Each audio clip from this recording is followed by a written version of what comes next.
From the very first episode of Tsukimichi, Moonlit Fantasy, one conflict has felt almost inevitable. On one side stands Makoto Misumi. On the other, the goddess who rules that world. And as the story progresses, one question becomes harder and harder to ignore. Does Makoto already possess enough power to defeat the goddess herself? At first, that idea may sound bold. But when we examine the concrete events of the story, this possibility no longer seems exaggerated. In fact, several key moments show that Makoto has already become one of the most dangerous existences in the entire world. Everything begins when the goddess summons him. Instead of welcoming him as a hero, she immediately rejects him because she considers his appearance unattractive. Then she makes a decision that changes the course of the story forever. Makoto is abandoned in a remote region, far from civilization and without any support. At that moment, the goddess believes she is discarding someone insignificant. But that mistake creates the greatest threat to her authority. Freed from the goddess's direct influence, Makoto begins growing at an astonishing pace. From the very beginning, he displays such an overwhelming amount of mana that even powerful creatures are left stunned. And this power is not merely theoretical. It is proven through concrete accomplishments. One of the first major turning points in his journey is his encounter with Tomo. Tomo is far more than a simple ally. She is a superior dragon, one of the most powerful beings in the world. When she confronts Makoto, she immediately realizes that he is unlike anyone she has ever met. Instead of remaining his enemy, she chooses to form a contract and serve him. This moment is extremely important, because beings like Tomo do not bow to ordinary adventurers. They recognize only individuals with truly extraordinary power. Soon afterward, Makoto achieves the same feat with Mio. Mio is a Calamity-class spider feared even by ancient creatures. Her appetite, aggression, and destructive power make her one of the most terrifying beings in the world. And yet, after confronting Makoto, she also chooses to serve him. When two legendary beings of this magnitude acknowledge him as their master, it becomes clear that Makoto already stands far above the ordinary.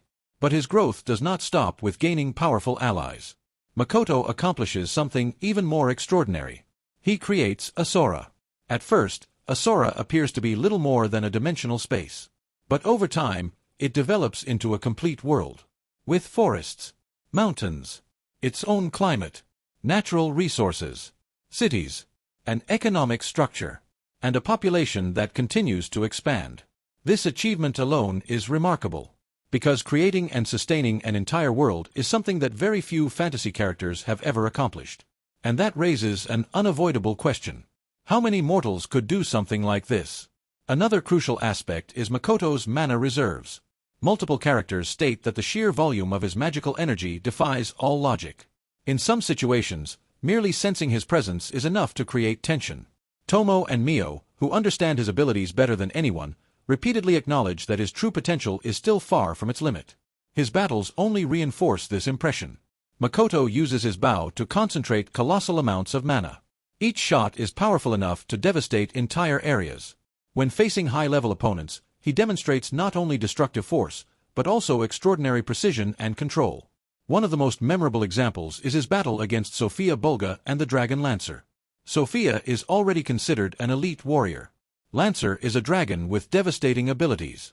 Even while facing both of them at once, Makoto reveals a level of power that completely changes the scale of the fight. This battle makes it clear that he has surpassed conventional adventurers and heroes by an enormous margin. But perhaps the most frightening detail is something else entirely. Makoto rarely fights at full strength. Most of the time, he wins while still testing his own limits. That means the true extent of his abilities remains largely unknown. And that fact is critical.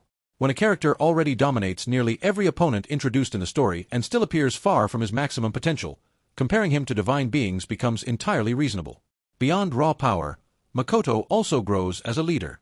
He governs a Sora, develops trade networks, negotiates with kingdoms, builds strategic alliances, and protects not only his companions, but an entire world under his care. His growth is military, economic, and political. And that makes him even more dangerous. Because the true threat to the goddess lies not only in his strength. It lies in his ability to create an independent system. The goddess rules a world built on favoritism toward humans and discrimination against other races. Makoto follows the opposite path. He welcomes demi-humans, protects marginalized beings, and builds a society where different races can prosper together. In practice, He proves that a new order can exist without the goddess's approval. This is one of the most important elements in the entire story.